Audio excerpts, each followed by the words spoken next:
But in 1987, something happened that would alter Tom Selleck's life forever. He entered into a marriage using a false name. Strange, isn't it?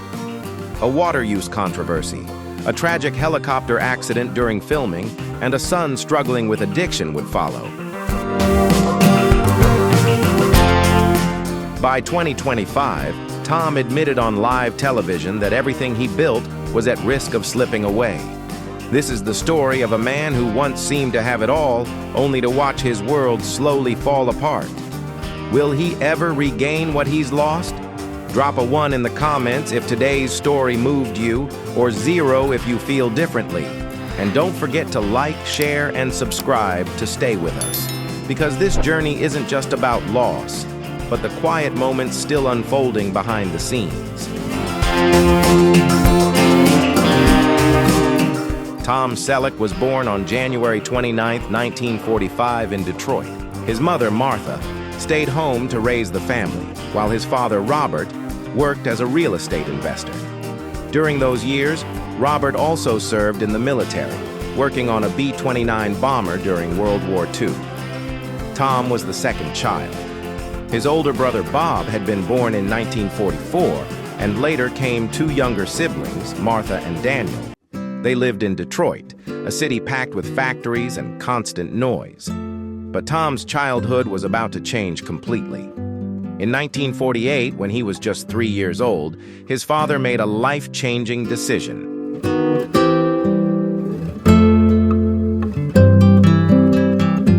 He left Detroit and moved the entire family to California. There, he took a commission-only position with Coldwell Banker in Los Angeles.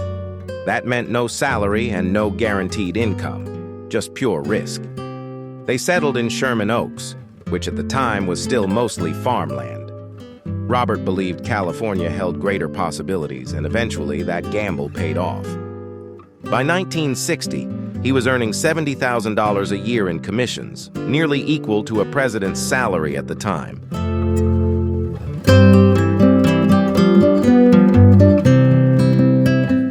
But for Tom, growing up in California wasn't always easy. He started getting taller than everyone around him, eventually reaching 1.93 meters. From a young age, he stood out in every classroom. He often felt awkward and different, and at times it made school challenging. But slowly, he learned to turn his height into an advantage. He joined the basketball team at Grant High School and quickly became a standout player. He also played baseball. His athletic build, coordination, and determination helped him excel.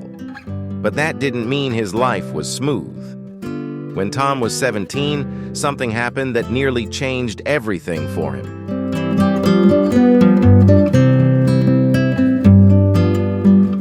He was riding in a car with 2 friends, navigating the dangerous curves of Mulholland Road. The car lost control, lifted off the ground, and slammed directly into his mother's red Chevy Corvair. That devastating crash became the opening story in his 2024 memoir, You Never Know. They survived, but the experience changed Tom forever. It made him more cautious, more reflective. He never forgot how close he came to losing his life. And even though Robert eventually found success, those early years in California were anything but easy.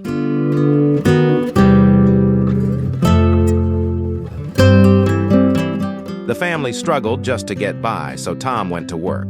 While in high school, he took a part-time job at a clothing store, and he kept working there even after he began studying acting. He chose Valley Junior College because it allowed him to stay at home and save money. Even after joining the 20th Century Fox acting program and then losing that opportunity, he returned to the store. Work never felt like a burden to him. He simply did what needed to be done. He always dreamed of attending USC, but at first they didn't offer him a scholarship.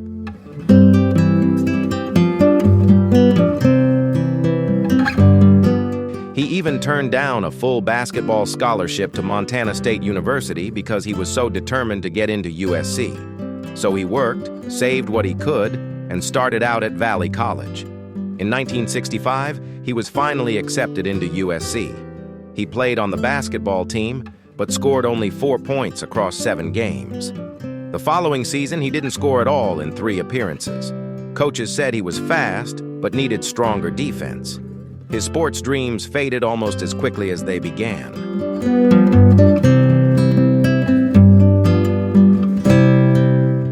While studying business, he picked up a part-time job working as a representative for United Airlines. His friends in the Sigma Chi fraternity encouraged him to appear on The Dating Game in 1965 and again in 1967. He lost both times. It was embarrassing, but that disappointment unexpectedly opened a new door. A casting agent noticed him and offered him a chance to audition for a Pepsi commercial. He got the job. All he had to do was dunk a basketball on camera.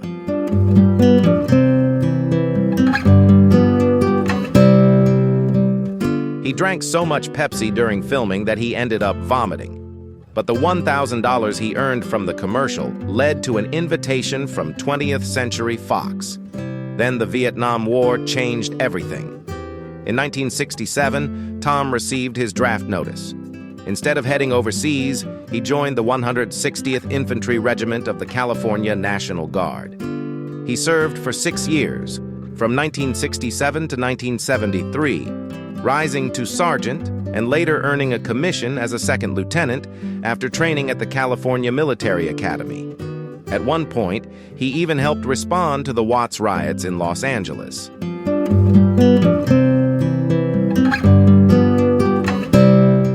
But the price was steep. While serving, Fox let him go. He kept his uniform in the trunk of his car, ready to be called up at a moment's notice, even during auditions. When he returned to acting, he trained at the Beverly Hills Playhouse under Milton Katselas. The training was intense. Katselas was a demanding teacher, and some even said the school felt more like a cult than a classroom.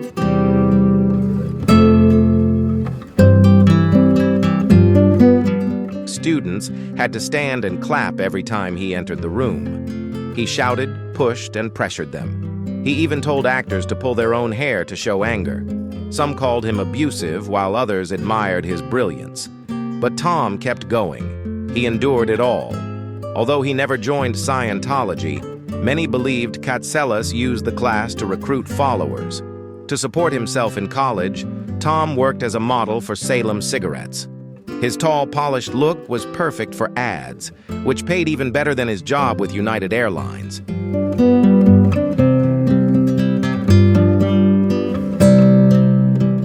But later, after he became famous for Magnum PI, those old commercials came back to haunt him.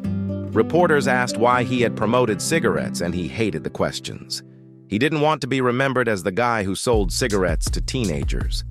Quietly, he tried to put some distance between himself and that part of his past. From 1965 to 1967, The Dating Game also haunted him. Failing twice on national television made him question everything. He told AARP it was the most embarrassing experience of his life.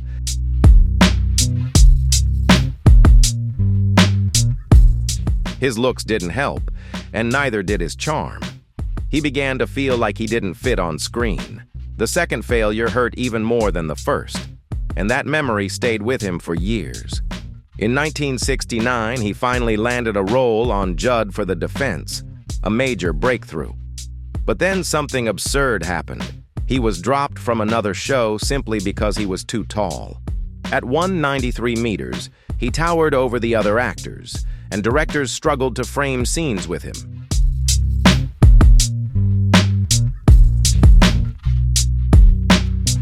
One agent even told him his height was a problem. Imagine being turned down just for being tall. It was intense pressure. For years, he had to take supporting roles just to keep his career alive. From 1974 to 1979, he appeared in 6 episodes of The Rockford Files, playing Detective Lance White. The role was meant to boost his career, but behind the scenes, he clashed with star James Garner. Tom wanted his character to feel realistic, while Garner preferred Lance to come off as silly, almost like a joke. They argued over dialogue, tone, and direction.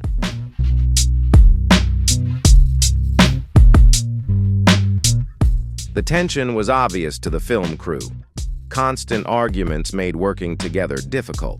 In 1972, Tom took a role in a low-budget horror movie called Daughters of Satan, filmed in the Philippines. The set was dangerous. During a fire scene, the special effects failed, and the real flames got too close. Tom suffered minor burns, and his hair was singed. Communication was nearly impossible due to language barriers, but they still had to finish the film. No one spoke publicly about what happened. The studio covered it up. Tom was frightened, but there was no choice but to keep going.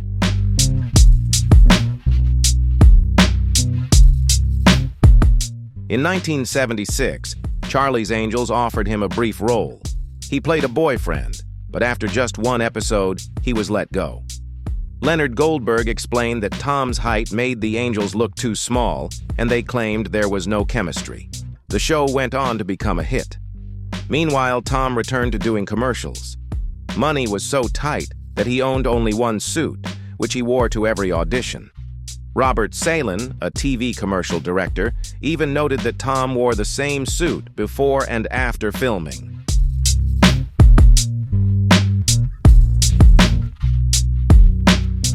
Tom Selleck nearly missed the role that would make him a star. When he first read the original Magnum PI script, he hated it. The character wasn't the clever, charming figure we know today. In the first draft, Magnum felt like a cartoonish James Bond, complete with a cliffside mansion, a vicious dog, and even a fighter jet equipped with machine guns.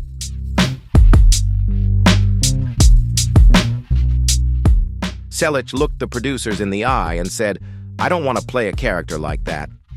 He had already done 6 failed pilot films, and this was his last chance.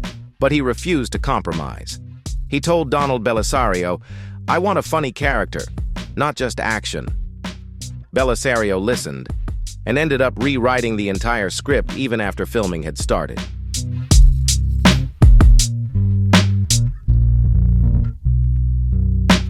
The change delayed production and made CBS nervous, but it ultimately saved the show and Selleck's career. In 1984, while still married to Jacqueline Ray, Tom met a woman who would change everything. Her name was Gilly Mack, a British actress who had danced in the West End production of Cats. Tom became captivated by the show, returning again and again to watch it. That fascination marked a turning point in his life. As his career climbed, Tom felt a deep connection with Gilly, someone he couldn't take his eyes off. This relationship became a major source of motivation, helping him navigate life's challenges and profoundly shaping his views on love and life itself.